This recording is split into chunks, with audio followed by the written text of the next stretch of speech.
22-23 के बजट पे बोलने का मौका दिया, इसके लिए मैं आपका शुक्रिया अदा करना चाहता हूं, धन्यवाद देता हूं। सभापति महोदय, बजट इतना अच्छा था, इतना इंस्पायरिंग था कि हर आदमी के मन में ये आ गया कि बजट के लिए भी 2 शब्द लिख दिए जाए। तो मैंने 2 पंक्तियां लिखी है बजट के लिए। आ लिख दूं कुछ बजट के बारे में, आ लिख दूं कुछ बजट के बारे में। गरीब, किसान, युवा, बेरोजगार, हर खास व आम का ख्वाब लिख दूं। विपक्ष के हर उलझे हुए सवाल का जवाब लिख दूं। आ लिख दूं कुछ तेरे बारे में, आ लिख दूं कुछ बजट के बारे में। अशर तो इतने हैं कि किताब लिख दूं, अशर तो इतने हैं कि किताब लिख दूं, और मुख्यमंत्री का बजट तो ऐसा है कि लाजवाब लिख दूं। ऐसा बजट 22-23 का मुख्यमंत्री जी ने यहाँ प्रस्तुत किया और किसी भी वर्ग को निराश नहीं किया। हर वर्ग को कुछ न कुछ देने की कोशिश की। एक बजट केंद्र सरकार ने भी पेश किया, और केंद्र सरकार ने बजट पेश किया बिना कोई असेट बनाने वाला, दिशाहीन, बेरोजगारों का नाम नहीं, गरीब का नाम नहीं, किसान का नाम नहीं, ऐसा बजट केंद्र सरकार ने प्रस्तुत किया। और यहाँ जो बजट प्रस्तुत किया, ऐसा बजट प्रस्तुत किया जिसमें आप बजट को खर्चा कर रहे हो तो राजस्थान स्टेट को कुछ न कुछ दे रहे हो। मेडिकल कॉलेजेस दे रहे हो, स्कूल्स दे रहे हो, बिल्डिंग दे रहे हो, इंफ्रास्ट्रक्चर दे रहे हो, सड़क दे रहे हो। सारी मूलभूत सुविधाओं को मद्देनजर रखते हुए राजस्थान सरकार ने ये बजट यहाँ प्रस्तुत किया। मैं आपको 2004 से 14 के 10 साल मनमोहन सिंह जी की याद दिलाना चाहूँगा। जब मनमोहन सिंह जी देश के प्रधानमंत्री थे, देश की आज़ादी से लेकर के आज तक अगर हिंदुस्तान की संपत्ति में, आम आदमी की संपत्ति में अगर किसी समय में ग्रोथ हुई तो 2004 से लेकर 14 के बीच में हुई। हर आदमी की संपत्ति, व्यापार ऐसे बड़े, पान वाले के पास पैसा, ठेले वाले के पास पैसा, दुकानदार के पास पैसा, हर आदमी के पास पैसा। और 14 के बाद अध्यक्ष महोदय ऐसा ग्रहण लगा कि पैसा खत्म हो गया। और मुझे याद है अच्छे से कि जब 14 में केंद्र में कांग्रेस की सरकार पलटी तो डॉलर की वैल्यू 50 रुपये थी, और उस 50 रुपये को पहुंचने में लगे 60-65 साल, आज़ादी से लेकर के 14 तक। और इन 6-7 सालों में डॉलर पहुंच गया 76 रुपये अध्यक्ष महोदय। 50% से भी ज़्यादा गिरावट, और पूरे देश की गिरावट। और पिछले कोविड के समय में बच कैसे गई देश की इकोनॉमी? देश की इकोनॉमी इसलिए बच गई कि पिछले 10 साल देश के सर्वोच्च पद पे एक इकोनॉमिस्ट बैठा था, और उनकी जो फाउंडेशन रखी हुई थी, उनकी वजह से देश की इकोनॉमी बची। अध्यक्ष महोदय, सभापति महोदय, 2014 के बाद में जिस तरह से इकोनॉमी चरमराई, डिमोनेटाइजेशन आया, पीछे कोविड जैसी प्रॉब्लम से देश ग्रसित हुआ, सबसे बड़ा फायदा अगर आम आदमी को, गरीब आदमी को हुआ और सबसे बड़ी राहत मिली तो नरेगा से मिली। नरेगा एक ऐसी योजना थी प्रधानमंत्री मनमोहन सिंह जी के कार्यकाल की, जिसको न केवल हिंदुस्तान की इकोनॉमी ने सराहा बल्कि पूरे देश की इकोनॉमी ने सराहा, और उसी से 30 करोड़ लोगों को रोजगार मिल पाया। मैं सर्टेन फिगर मेरे पास में है इसके नरेगा के, मैं आपको बताना चाहता हूं। नरेगा के अंदर, मैं ये बात इसलिए कह रहा हूं कि मुझे बड़े अफसोस के साथ कहना पड़ रहा है कि जिस योजना में 1,11,000 करोड़ का खर्चा है पिछले सालों में, 1,11,000 करोड़, उसका बजट इन्होंने 75,000 कर दिया, उसको रिड्यूस करके 75,000 करोड़ रुपए का बजट कर दिया। मैं इल्जाम लगाता हूं इन लोगों के ऊपर कि ये रोजगार उपलब्ध नहीं कराना चाहते, ये रोजगार खत्म करना चाहते हैं, गरीब आदमी को, आम आदमी को मारना चाहते हैं। 2020-21 में इसमें पूरी हिंदुस्तान के अंदर करीब 16 करोड़ लोगों को रोजगार मिला, और कामगारों की संख्या, वर्किंग डेज की संख्या, मैन डेज की संख्या 30 करोड़ थी। राजस्थान की सरकार ने, और बीजेपी के राज में, यहां पिछले 5 सालों में 5,000 करोड़ रुपए खर्च हुए, जबकि जब से हम सरकार में आए हमने 3 सालों में ही 10,000 करोड़ रुपए का खर्चा किया और आम आदमी को रोजगार ज्यादा से ज्यादा देने की कोशिश करी। जो कार्य दिवसों की संख्या 25,000 करोड़ थी पिछले 5 सालों में, वो अभी 3 सालों में यह संख्या 46,000 करोड़ पहुंच चुकी है सभापति महोदय। और क्या किया हमने इस बात की जरूरत समझी। आज बेरोजगारी सबसे बड़ा मुद्दा है और हमें अंदाजा था, मनमोहन सिंह जी बहुत दूरदर्शी थे, सोनिया गांधी बहुत दूरदर्शी थी, उनको अंदाजा था कि इसको एक्ट बना दो ताकि ये आगे कभी कुछ कर नहीं पाए। इन्होंने बहुत भाषण दिए नरेगा के ऊपर, लेकिन 7 साल हो गए, उसको खत्म नहीं कर पाए। इन्होंने उसको रिड्यूस तो करने की कोशिश करी लेकिन खत्म नहीं कर पाए। और राजस्थान में इसकी शुरुआत राजस्थान में हुई और इसकी जरूरत समझते हुए मुख्यमंत्री जी को धन्यवाद दूंगा मैं कि 100 दिन को बढ़ा करके 125 दिन कर दिया। ये आम आदमी को, आम जनता को, गरीब को बहुत बड़ा फायदा मिलेगा इसका। और न केवल 100 से 125 दिन कर दिए, बल्कि आज सबसे बड़ी जरूरत इस बात की है कि बेरोजगार शहरों में बहुत है और शहरों में आदमी रोजगार से जूझ रहा है। जिस तरह की केंद्र की नीतियां हैं, डीमोनेटाइजेशन के बाद में रोजगार खत्म हो गए। अभी मैं सुन रहा था लोकसभा में कुछ सदस्य बोल रहे थे, वो कह रहे थे कि 2 करोड़ से ज्यादा लोगों के जॉब छूट गए इस डीमोनेटाइजेशन के और इस कोविड के काल के अंदर। 2 करोड़ से ज्यादा लोग बाग जो काम करते थे अलग अलग सेक्टर में, ऑटोमोबाइल सेक्टर में, इंफ्रास्ट्रक्चर सेक्टर में, हर जगह जॉब्स की कमी आ गई और इतने लोग बेरोजगार हो गए। तो इस बात को ध्यान में रखते हुए शहरी रोजगार गारंटी योजना का शुभारंभ राजस्थान सरकार के मुख्यमंत्री ने इस बार किया। मैं उनको दिल से धन्यवाद देना चाहता हूं और मुझे पूरी उम्मीद है कि इस योजना से न केवल ग्रामीण रूरल एरिया में फायदा होगा बल्कि शहरों में भी फायदा होगा।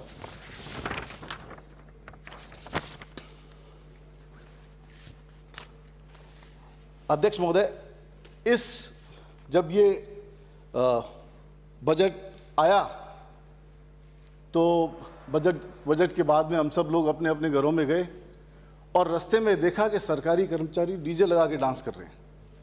और ऐसा मास्टर स्ट्रोक मुख्यमंत्री जी ने यहाँ दिया कि जिस बात के लिए लोग बाग वर्षों से, हम एक बार असेंबली आ जाते हैं, पूरी जिंदगी हम पेंशन लेने के हकदार हो जाते हैं। और जिस आदमी ने अपने जीवन के 30-35 साल सरकार के अंदर काम में दे दिए, उसको पेंशन नहीं मिलती। पेंशन मिलती 2,000, 5,000, 3,000। तो एक ऐसा काम कर दिया कि उनको पेंशन अगले वर्ष से चालू हो जाएगी। मैं धन्यवाद दूंगा मुख्यमंत्री जी को और पूरे राजस्थान के सरकारी कर्मचारी धन्यवाद दे रहे हैं। मतलब इस बात का सेलिब्रेशन एक फेस्टिवल की तरह, एक कार्निवल की तरह सरकारी कर्मचारियों ने हर डिपार्टमेंट में मनाया। कुछ पिछले जब से बजट दिया गया है तब से लेके आज तक हर विभाग में हर कर्मचारी इस बात को फेस्टिवल की तरह मना रहे हैं कि एक बहुत बड़ा काम सरकारी कर्मचारियों की पेंशन का, जो बहुत दिनों से पेंडिंग पड़ा हुआ था, मुख्यमंत्री जी ने किया। मैं दिल से धन्यवाद देना चाहता हूं मुख्यमंत्री जी को। और बीजेपी के विधायकों में भी चर्चा हो गई कि तो मास्टर स्ट्रोक डाल दिया आपने, अब हमारी सरकार नहीं बनती। यही लोग बाहर आकर के बातें कर रहे थे।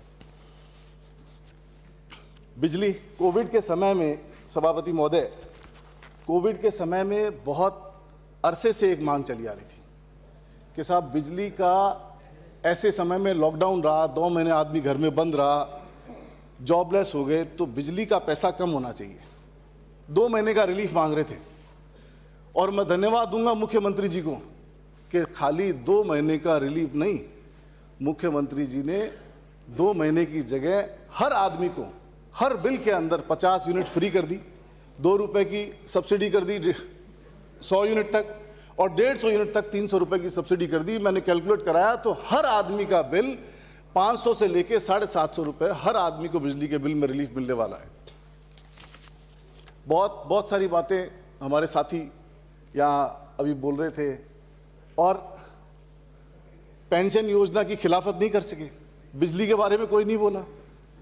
इनको 10-10 करोड़ की सड़कें कोई कांग्रेस के विधायकों को नहीं मिली है, 10-10 करोड़ की सड़कें इनको भी मिली है। पूरी 200 विधानसभा में 10-10 करोड़ रुपए मुख्यमंत्री जी ने दे दिए सड़कों के लिए ताकि एक पूरे राजस्थान का विकास हो सके। तो इनसे इस बात पे भी कोई शुक्राने का लफ्ज नहीं निकला। तो मैं ये कहता हूं कि ये 10-10 करोड़ की सड़कें भी इनसे शिफ्ट कर लेनी चाहिए। जो धन्यवाद देवे उन्हीं को दो 10-10 करोड़ रुपए की सड़कें। मोबाइल लौटाए, 10-10 करोड़ की सड़कें भी लौटा दो आप। चाहे एजुकेशन का मसला, एजुकेशन के अंदर सभापति महोदय, एजुकेशन के अंदर तो कमाल कर दिया मुख्यमंत्री जी ने। पिछले से पिछले साल 150 स्कूलें अनाउंस करी महात्मा गांधी जी के 150वें उस पे, और उनकी कामयाबी और उनकी रिक्वायरमेंट और उनकी उसकी ज़रूरत को देखते हुए वो स्कूलें इतनी सक्सेसफुल गई, वो मॉडल इतना सक्सेसफुल गया, लोगों ने अपने बच्चे प्राइवेट बड़ी बड़ी स्कूलों से ट्रांसफ़र करके सरकारी स्कूलों में डाल दिए। और पहली बार ऐसा हुआ सभापति महोदय, पहली बार ऐसा हुआ कि लोगों ने सिफारिशें कराई, लोगों ने कहा कि हमारे बच्चों को Mahatma Gandhi English medium school में करवा दो। एक स्कूल में जब एडमिशन होने लगे तो अभी 60 बच्चों की वैकेंसी है और एप्लीकेशन आ रही है 4000, एप्लीकेशन आ रही है 5000। मुख्यमंत्री ने इसका संज्ञान लिया और इस बजट में घोषणा करी कि हम 2000 स्कूलें इस आने वाले साल में खोलेंगे। 2000 स्कूलें इंग्लिश मीडियम स्कूल और 2000 स्कूलें और 10,000 इंग्लिश मीडियम स्कूलों के शिक्षक भी भर्ती किए जाएंगे। तो मैं धन्यवाद दूंगा मुख्यमंत्री जी को कि इससे न केवल रोजगार का डेवलपमेंट होगा बल्कि एक नए एजुकेशन सिस्टम की शुरुआत होगी। ये कह सकते हो कि राजस्थान में शिक्षा के अंदर अगर मील का पत्थर साबित होगा तो ये महात्मा गांधी स्कूलें होगी जो इस टेन्योर में शुरू हुई है। 3 साल के कार्य के अंदर अगर सबसे स्वर्णिम अक्षरों में किसी चीज़ का नाम लिखा जाएगा जिसके परिणाम दूरगामी आएंगे, जो एक इंफ्रास्ट्रक्चर की इसकी नींव रखने का काम करेगी, तो ये महात्मा गांधी स्कूलें करेगी। मैं पूरे सदन के साथियों को कहना चाहता हूँ कि सबको आगे होकर के इस प्रयास में शामिल होना चाहिए और अपने अच्छे से अच्छे स्कूल को इंग्लिश मीडियम स्कूल जिसमें स्पेस हो, इंग्लिश मीडियम स्कूल में कन्वर्ट कराएं ताकि एक पूरे समाज को फ़ायदा मिल सके। इसमें कोई राजनीति नहीं है, इसमें कोई बीजेपी का विधायक नहीं है, कोई कांग्रेस का विधायक नहीं है। इसके अंदर पूरे प्रदेश के विकास की बात है। हर बच्चे को शिक्षा मिले, हर बच्चे को इंग्लिश मीडियम की शिक्षा मिले, ऐसी सोच के साथ में मुख्यमंत्री जी ने एक बहुत ज़बरदस्त बजट प्रस्तुत किया। एक मुद्दा अभी बीच में मैं ले लेता हूं अध्यक्ष महोदय, बाद में क्या पता समय आप दो नहीं दो। आज सुबह मैं और मंत्री जी, हमारे उद्योग मंत्री, यूक्रेन से आए हुए कुछ स्टूडेंट्स को लेने गए। 8 स्टूडेंट MBBS के स्टूडेंट थे जिनको सरकार ने वहाँ से किसी तरीके से साधन उपलब्ध करा के, और मैं फिर से धन्यवाद दूंगा और पूरे सदन को अवगत कराना चाहता हूँ कि मुख्यमंत्री जी ने उन सबको न केवल वहाँ से ला करके बल्कि सकुशल घर पहुँचाने का जिम्मा दिया हम लोगों को, और उनके लिए गाड़ियाँ अरेंज करी और उनको घर भेजा गया सकुशल। करीब 1000 से के लगभग बच्चे राजस्थान के ऐसे हैं जो यूक्रेन में फंसे हुए थे। काफ़ी कुछ बच्चे आ चुके हैं और बच्चे आने के प्रोसेस में हैं। 3 मंत्रियों को दिल्ली डेप्यूट कर दिया गया है। केंद्र सरकार ने अपने मंत्रियों को भेजा हुआ है। केंद्र सरकार राज्य सरकार मिलकर काम कर रही है। उपनेता प्रतिपक्ष बैठे हैं। मैं अपील करना चाहता हूँ, जितने भी स्टूडेंट यूक्रेन में हैं, न केवल उनको लाया जाए बल्कि उनका प्रबंध किया जाए, उनको एजुकेशन दी जाए। हिंदुस्तान के अंदर जो कोर्सेज उनके रह गए हैं उन कोर्सेज को पूरा, उनके लिए सीटें बढ़ाई जाए, उनके लिए मेडिकल कॉलेजेस खोले जाएं, उनको फिर से दोबारा विदेश में नहीं जाना पड़े, इस बात का संज्ञान लेवे और हम सब मिलकर के ये काम करें। हम सब ये सोचें कि ऐसी पॉलिसी बने कि जितने स्टूडेंट बाहर से आ रहे हैं, कोई 3rd ईयर का स्टूडेंट है, कोई 2nd ईयर का स्टूडेंट है, किसी के फैमिली के 50 लाख खर्च हो चुके हैं, किसी के 20 लाख खर्च हो चुके हैं, किसी की अब और स्थिति नहीं है खर्चा करने की, तो हम सबको मिलकर के इसका संज्ञान लेना चाहिए। और बीजेपी के नेताओं को मैं कहना चाहता हूं कि हमारे 7 चिट्ठियां लिखे, केंद्र सरकार को रिक्वेस्ट करें कि इन सबको हिंदुस्तान में जगह मिले, इनको सीटें मिले, इनके लिए सीटों का एनहेंसमेंट हो, इनके लिए अगर अलग से कॉलेज खोलने पड़े तो उसकी भी घोषणा जल्दी से जल्दी हो, ताकि इन लोगों को फ़ायदा मिल सके और दोबारा ऐसी नौबत ना आए कि इनको वहाँ बाहर जा कर के एजुकेशन लेनी पड़े। हेल्थ का मामला, हेल्थ के सेक्टर में सभापति महोदय, जितना काम राजस्थान में हुआ है उतना काम शायद ही कहीं हुआ। और हम जयपुर के विधायक, और ख़ासतौर से मैं जब भी अध्यक्ष महोदय देखता हूँ यहाँ सदन में सामने, तो मेरे को सामने जयपुर का एक भी विधायक नहीं नज़र आता। ऐसा लगता है कि वो कुछ बातों को लेके सीरियस नहीं है। एक भी आदमी प्रतिपक्ष के, एक भी आदमी यहाँ जयपुर का नज़र नहीं आता। जयपुर में जब कोविड का मसला चल रहा था तो ये उस सिनेरियो से भी नदारत थे, जैसे यहाँ से नदारत है ऐसे वहाँ से भी नदारत थे। लेकिन कोविड का मैनेजमेंट और मुख्यमंत्री की कार्यशैली, RUHS जो एक हॉस्पिटल बंद के कगार पे थी, बीजेपी के राज में कोई नहीं पूछ रहा था उस हॉस्पिटल को। पिछले टेन्योर में उसमें एक पेशेंट की OPD नहीं, क्यों? क्योंकि वो मुख्यमंत्री अशोक गहलोत जी ने बनाई थी। लेकिन उस हॉस्पिटल को कोविड केयर स्पेशलिटी हॉस्पिटल में तब्दील किया गया और जहां कैपेसिटी 350 मरीजों की थी वहां 1500 पेशेंट को एट ए टाइम भर्ती किया गया और वहां इलाज किया गया। मैं धन्यवाद दूंगा मुख्यमंत्री को। ये टीवी कैमरे पे 2 आदमी वेटिंग में बैठे हैं, उनकी फोटो दिखाते रहे। इन्होंने ये शाबाशी नहीं दी कि 350 बेडेड हॉस्पिटल को 1500 बेडेड हॉस्पिटल में तब्दील कर दिया और हर आदमी को इलाज मिला। और निकटवर्ती राज्य जहां इनकी सरकारें हैं, हरियाणा, गुजरात, मध्य प्रदेश, यूपी, हजारों पेशेंट वहां से यहां आकर के जान बचाई। और हमारे मुख्यमंत्री जी ने ये नहीं कहा कि हम भेदभाव करेंगे। उन्होंने कहा जो आदमी हॉस्पिटल में आ गया उसको इलाज करा करके भेजेंगे राजस्थान से। और मुझे खुशी है कि चाहे कोविड का मसला हो, चाहे क्वारंटाइन का मसला हो, चाहे रेमडेसिविर उपलब्ध कराने का मसला हो, चाहे टोसिलिज्म उपलब्ध कराने का मसला हो, और उसके बाद में एक ब्लैक फंगस और आ गया था। अध्यक्ष महोदय, सभापति महोदय, आप तो डॉक्टर है, खुद जानते हैं। और वो 60 इंजेक्शन लगते थे इम्पोटेरेजिन का मसला हो, हर आदमी को, मैंने यूपी के बहुत सारे पेशेंटों को इम्पोटेरेजिन के इंजेक्शन फ्री ऑफ कॉस्ट उपलब्ध कराए जयपुर में। अध्यक्ष सभापति महोदय, तो कोविड प्रबंधन के नाम पे जैसा राजस्थान में काम हुआ और स्पेशली जयपुर के एसएमएस हॉस्पिटल और आरयूएचएस में काम हुआ, ऐसा काम शायद ही पूरी दुनिया में कहीं हुआ हो। और फिर उसके बाद में वैक्सीनेशन का दौर आ गया। वैक्सीनेशन में कोविड केयर सेंटर खोले गए। मैंने खुद ने एक आदर्श नगर विधानसभा क्षेत्र में कोविड केयर सेंटर खोला और मुख्यमंत्री जी के आशीर्वाद से मैं ये कह सकता हूं पूरे सदन में कि पूरे हिंदुस्तान के पहले नंबर की साइट बनी जिसमें 2 लाख से ज्यादा अगर एक स्पॉट पे वैक्सीनेशन किया गया तो हमारे आदर्श नगर में कोविड केयर सेंटर पे किया गया। धन्यवाद जी कहने देनो है भी नहीं दो। मोदी जी तो पूरे देश में बैठे हैं, 50-50 को लगा सका, लोग में झोड़ हो गया इंजेक्शन लगाने वास्ते। थारा लोग एमएलए की भी रिक्वेस्ट मेरे को नहीं आई। माननीय कंक्लूड। तो मैं ये कह सकता हूं, टीके इन्होंने मेरे को याद दिला दी इसलिए 2 बात बोलनी पड़ेगी। अब टीके आज से लेकर के, आजादी से लेकर के अब तक कांग्रेस सरकार लगाती रही है। कभी बाबा बन के फोटो नहीं छपाई टीकों के कार्डों के ऊपर। जब से आदमी पैदा होता है और बड़ा होता है तब तक टीके लगते आए हैं। पहली बार टीके नहीं लगे हैं, लेकिन कांग्रेस के प्राइम मिनिस्टर्स ने और कांग्रेस के नेताओं ने अपनी फोटो नहीं डाली उसके ऊपर। आप लोग टीके बाद में लगा रहे हो, एडवर्टीजमेंट कर रहे हो, जान बचाने का एडवर्टीजमेंट कर रहे हो। हमने जान बचाने को प्रायोरिटी समझी और उसी का नतीजा है कि आज आप बिना मास्क के और हम बिना मास्क के आप सदन के अंदर बैठे हैं। ये अशोक गहलोत जी का एफर्ट है और उन्हीं का काम है कि आज हम बिना मास्क के असेंबली के अंदर बैठे हैं। माननीय कंक्लूड करें अर्ली थोड़ा, माननीय कंक्लूड करें। अध्यक्ष महोदय, सभापति महोदय, किसानों के लिए अलग बजट प्रस्तुत किया, एक एग्जाम्पल सेट किया। ये किसान करते रहे, इस पे भी 2 लाइन लिखी है, वो सुननी बहुत जरूरी है। एक वो हैं जो रौंदते हैं किसानों पर मोटर कार, एक वो हैं जो रौंदते हैं किसानों पर मोटर कार, एक राजस्थान के जननायक जो देते हैं किसानों को अलग से बजट का उपहार। ऐसे मुख्यमंत्री ने इस सोच के साथ में बजट दिया।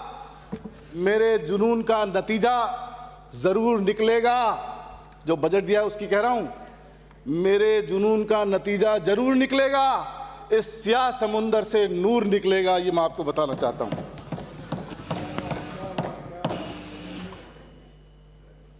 किसानों का बजट अलग से प्रस्तुत किया और बहुत सारी घोषणाएं इसके अंदर करी। मैं अगर पूरी पे जाऊंगा डिटेल में तो आप मेरा समय यहीं पूरा कर दोगे। प्रशासन शहरों की ओर और प्रशासन गांवों की ओर। सभापति महोदय, 10 लाख से ज्यादा के पट्टे रूरल एरिया में बांटे जा चुके हैं और करीब 2 लाख लोगों को पट्टे शहरी एरिया में दिए जा चुके हैं। और पिछले 50 सालों में ये काम जब कांग्रेस की सरकार आई है उन्होंने किया है। इन्होंने कभी पट्टे देने का काम नहीं किया। अगर राजस्थान में काम अगर किसी मुख्यमंत्री ने किया तो उस मुख्यमंत्री का नाम अशोक गहलोत है। माननीय कंक्लूड करें। यूडीएच मंत्रालय और अशोक गहलोत जी के संयुक्त प्रयासों से एक चीज रीट पे और बोलूंगा सभापति महोदय, 2 मिनट का समय और देना आप। रीट पे बहुत सारे हल्ला किया इन्होंने, बहुत सारी बातें बोली, अब वो उठ के चले गए यहां से। जब इनका खुद का केस था तब तो सीबीआई गड़बड़ थी, तब सीबीआई की जांच ठीक नहीं थी, तब ये इल्जाम लगा रहे थे कि नहीं सीबीआई से जांच मत कराओ। मैं सभापति महोदय एक हाईकोर्ट का एक डिसीजन पढ़ना चाहता हूं, लंबी बात नहीं करता हूं। जब रीट के ऊपर सारी बात आई, इन्होंने सदन में खूब हल्ला किया। इन्होंने ये कहा कि साहब हमें 1.5 घंटे की चर्चा करा दो, हमारे 4 आदमियों को सस्पेंड किया उसको बहाल कर दो। सब बात मान ली, फिर कह रहे हैं कि हम सदन नहीं चलने देंगे। सारा सदन का समय खराब किया। एबीवीपी ने अपील करी, हाईकोर्ट में मुकदमा किया और उसके डिसीजन की 2 लाइन में पढ़ के सुनाना चाहता हूं। As of now, we don't see any reason. As of now, we don't see any reason to disturb outgoing investigation in the hands of SOG. ये हाईकोर्ट कह रही है, और हाईकोर्ट पे भी भरोसा नहीं कर रहे हो। हाईकोर्ट कह रही है कि एसओजी के हाथ में जो जांच है उसको डिस्टर्ब करना किसी तरह का ठीक नहीं है। तो किन कर्मचारियों को बचाना चाह रहे हो भाई? किसके लिए एलिगेशन लगा रहे हो? जब एसओजी पूरा सदन बोला इनका और एक आदमी ने कहा कि एसओजी जांच बहुत ठीक कर रही है, तो फिर चेंज किस बात की? और जब हाईकोर्ट ने डिसीजन दे दिया फिर बार बार और वो जो हमारे मंडावा से आने वाली विधायक ने कहा उनके लिए, उनकी 2 लाइन रिपीट जरूर करना चाहता हूं। उड़ गई तेरे होठों की लाली, वो किसी दिल की मनिका बन गई और तू कहता रहा दुल्हन काली। सभापति महोदय, आपने मुझे बोलने का मौका दिया, बहुत बहुत शुक्रिया, बहुत बहुत धन्यवाद। Thank you.